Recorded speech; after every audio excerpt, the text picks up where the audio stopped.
Continuação do Santo Evangelho de nosso Jesus Cristo segundo São João.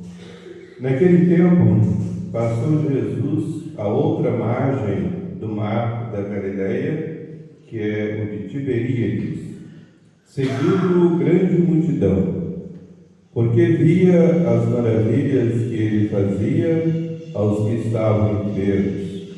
Subiu então Jesus ao lado de seus discípulos. Ora, estava próxima a Páscoa, a festa dos judeus. Erguendo Jesus os olhos e vendo que uma grande multidão vinha a ele, disse a Filipe: onde compraremos pães para dar de comer a toda essa gente? Dizia isso, porém, para o experimentar, porque ele bem sabia o que havia de fazer.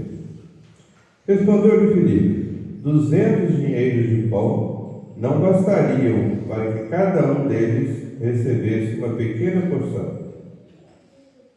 Disse a Jesus um dos seus discípulos, André, irmão de Simão Pedro: está aqui um moço que tem 5 pães e 2 peixes. Mas que é isso para tanta gente? Disse-lhe Jesus: fazei assentar os homens. Havia no lugar muita relva.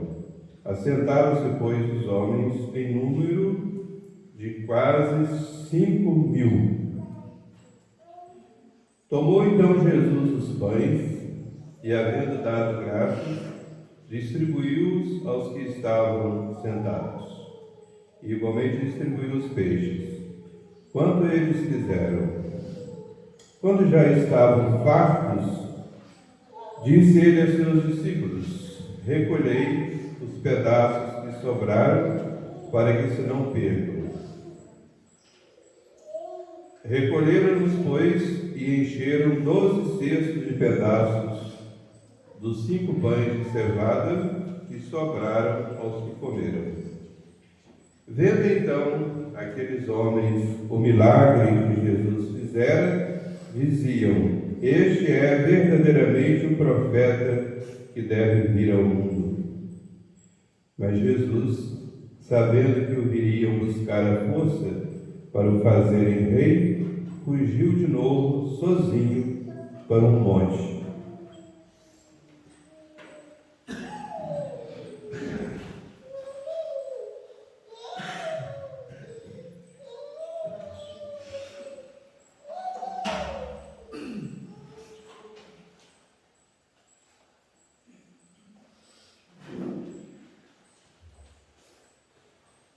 Pelo sinal da sucessão de Deus, nosso Senhor, dos nossos inimigos, em nome do Pai, do Filho e do Espírito Santo, devemos cantar. Caríssimos amados fiéis de nosso Senhor Jesus Cristo, hoje, 19 de março, é festa de São José. Segundo a liturgia tradicional, quando a festa de São José coincide com o domingo da Quaresma, celebra-se a missa da Quaresma, o domingo da Quaresma. E a festa de São José é transferida para o dia seguinte. Portanto, amanhã será celebrada a festa de São José. A missa às 5 horas da tarde. Então, estamos no 4º domingo da Quaresma.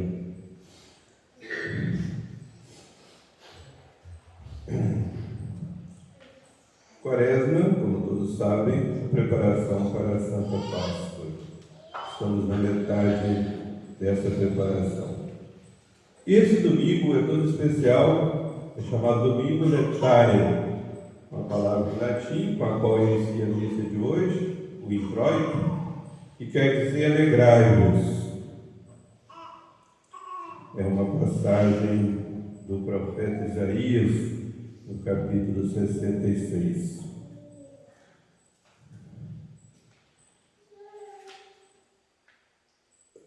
O terceiro domingo do Advento também é um domingo de alegria. Por isso mesmo, os paramentos não são roxos, que é sinal de penitência, tristeza pelos nossos pecados, mas são róseos, sinal de alegria. E enfeitam-se os altares. Se houvesse instrumento musical, o órgão poderia tocar, porque é o domingo da alegria. Por quê? Em plena quaresma, tempo de penitência, a igreja nos fala em alegria. Justamente, caríssimos e amados irmãos, pela aproximação da Santa Páscoa. Quem já aproveitou a metade da quaresma em preparação da Páscoa, sente uma alegria. Alegria espiritual, gozo espiritual, que é um fruto do Espírito Santo. São 12, os frutos do Espírito Santo. A alegria espiritual é um desses frutos do Divino Espírito Santo. É a alegria de estar com Jesus, estar na graça de Deus, a alegria de poder fazer a comunhão, que é receber a alegria infinita que é Jesus. Só Ele nos pode dar a verdadeira alegria, a paz da alma, a satisfação completa do nosso coração. Tudo deste mundo não é capaz de encher o nosso coração. Como dizia Santo Agostinho: fizeste, Senhor, o meu coração para vós, e ele teve requieto, enquanto não se repousou em vós. E outra observação que devemos fazer é que São João Evangelista narra o milagre da multiplicação dos pães no mesmo capítulo 6, em que ele vai narrar o sermão que Jesus fez na sinagoga de Cafarnaum, onde ele prometera a Eucaristia, mais ou menos um ano antes dele instituir a Eucaristia, que foi, como todos sabem, na quinta-feira antes da sua morte. Quinta-feira Santa, na última ceia. E então, este milagre da multiplicação dos pães é um símbolo da multiplicação do pão eucarístico, que é o próprio Jesus. Então, para Deus nada é impossível. Nosso Senhor prometera a Eucaristia dizendo: eu sou o pão vivo descido do céu. Porque o povo de Deus, o povo de Israel, foram alimentados durante 40 anos, enquanto atravessavam o deserto, por um pão milagroso, branquinho, que descia do céu todo dia. Era o maná.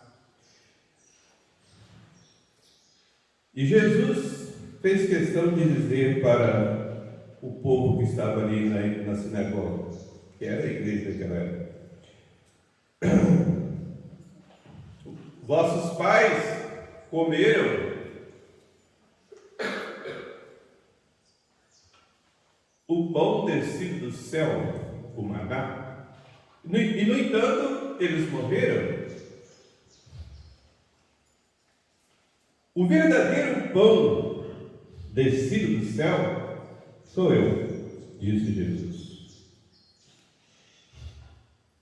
A minha carne é verdadeiramente comida, o meu sangue é verdadeiramente bebida.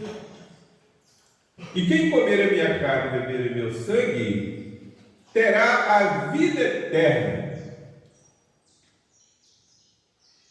porque eu ressuscitarei no último dia. Então, isso que Jesus prometera lá sinagoga de Cafarnaum, e é descrito por São João no capítulo 6 do seu Evangelho, Nosso Senhor realizou na véspera da sua morte. Na última ceia, tomou o pão e disse: isto é o meu corpo, que será entregue por vós. Tomou o cálice com vinho e disse: este cálice é o cálice do meu sangue, que será derramado por vós. Isso que Jesus fez na última ceia, ele mandou que os apóstolos, deu o poder e mandou que os apóstolos fizessem o mesmo. Fazer isso que eu acabei de fazer em memória de mim. É a Santa Missa. Por isso, caríssimos amados irmãos, todo católico de verdade, não só de nome, deve assistir à missa todo domingo de ação de guarda.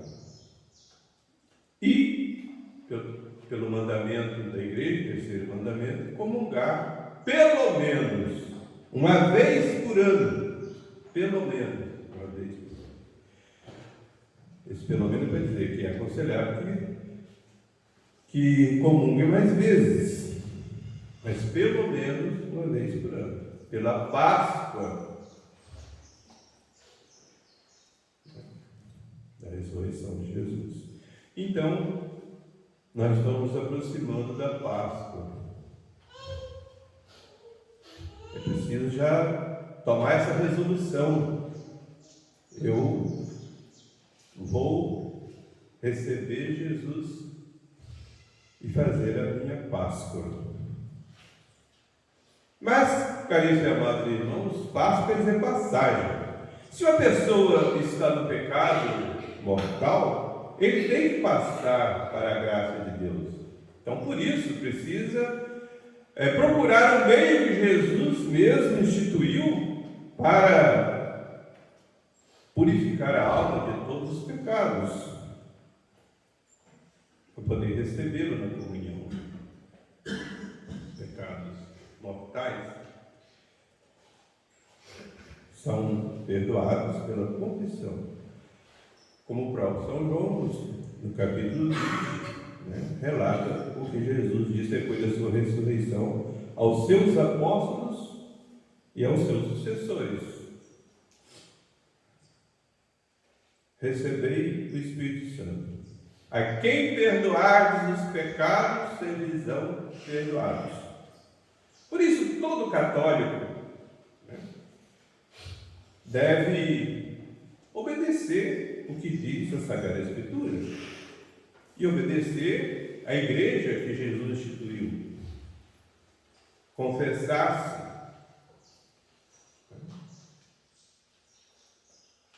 e comungar, pelo menos pela Páscoa. Receber Jesus. Mas muitos e muitos católicos, caríssimos e amados irmãos, infelizmente, não fazem nem sequer a Páscoa. Estão no pecado mortal.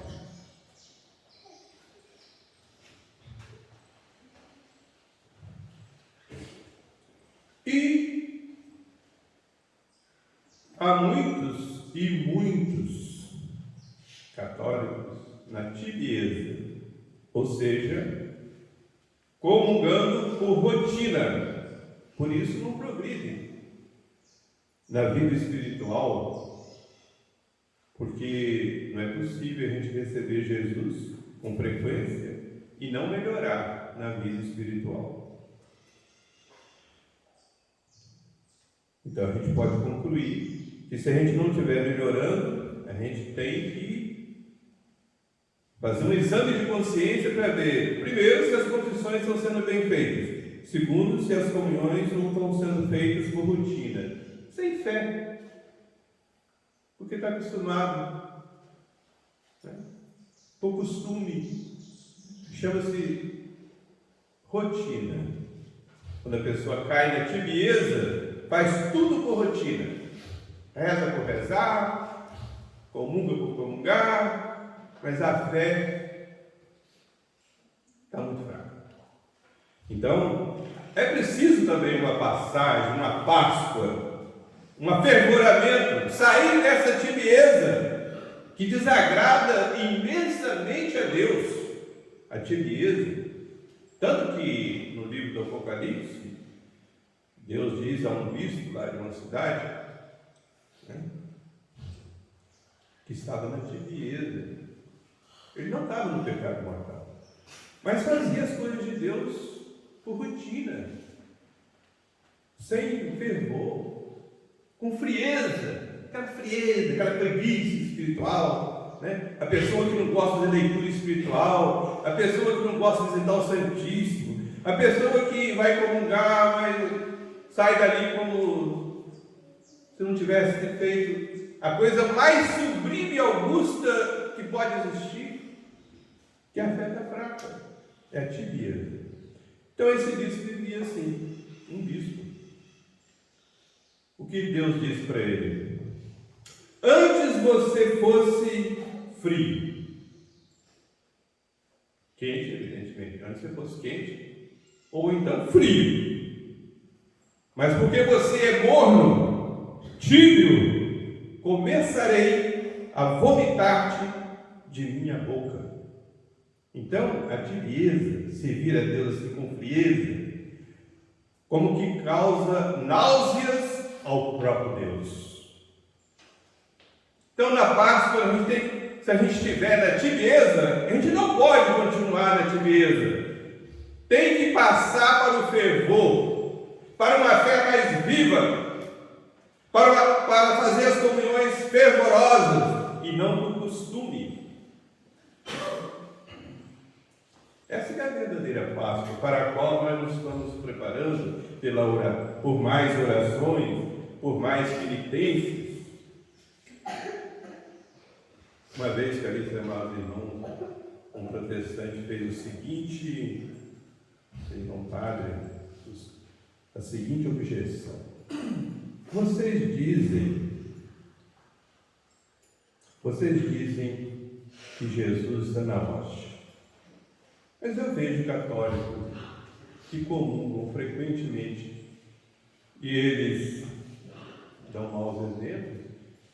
Como é possível receber Jesus e não corrigir os seus defeitos? Veja bem o escândalo que é isso, né? Por outro lado, um outro disse assim: como o sujeito pode dizer católico, pode dizer que acredita que Jesus está ali e não recebe Jesus? Porque pelo amor que nós temos a nosso Jesus Cristo, né, os protestantes não acreditam. Ele só faz uma ceia lá, uma representação. Mas os católicos acreditam. Se eles acreditam, eles deveriam viver essa fé. E é verdade.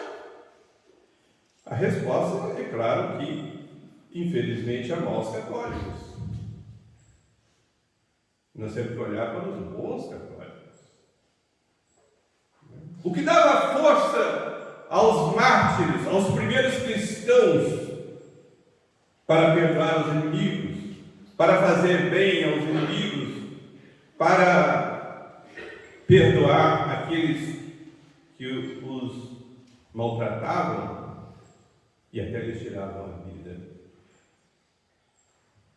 Eles perdoavam. Qual era a força? Era a Eucaristia. Aqueles que estavam nas prisões, aguardando o momento da morte, recebiam através de uma criança, para que os pagãos não suspeitassem, a comunhão. Era São Tarcísio. Isso é ministro extraordinário da Eucaristia, né? Então o Papa celebrava a missa lá dentro das catacumbas. Eu estive lá por 2 vezes, naquele mesmo local onde o Papa celebrava a missa e onde São Tarcísio recebia a Eucaristia, para ir nas prisões para dar comunhão aos presos, para que eles tivessem força para o martírio. Era a Eucaristia. É Jesus que é a nossa força. Mas a fé está fraca. Para terminar, caríssimos amados irmãos, eu contava um fato de um missionário que pregou missões para os índios. Antigamente isso era mais comum do que hoje. Os missionários pregavam para os índios, né? Como São José de Anchieta, o grande missionário do Brasil. Pois bem, batizou e várias pessoas, né, índios, fizeram a primeira comunhão. Um ano depois, os missionários vêm andando, né? Eles não ficam fixos. O missionário não tem paróquia, né? Eles ficam andando. E às vezes, depois de algum tempo, eles voltam àquele lugar onde eles pregaram missões. Para renovar o fervor, né? Para dar os sacramentos. Pois bem, porque quando aquele missionário voltou àquelas terras indígenas, um rapazinho veio correndo para o padre. Ah, seu padre, que beleza! Que desejo que eu tenho de receber a Jesus. Só me dá Jesus. De novo. O padre disse assim: meu filho, já faz um ano que eu estive aqui, você tem que se confessar. Ele falou assim: mas por quê, seu padre? Ah, porque durante o ano você pode ter feito algum pecado, né? E então não pode receber Jesus. O rapazinho o índio ficou assim assustado. Padre, pecar? Eu fui batizado, recebi Jesus, jamais quero fazer pecado. Não fiz um pecado, padre. E o padre deu a comunhão. Amém.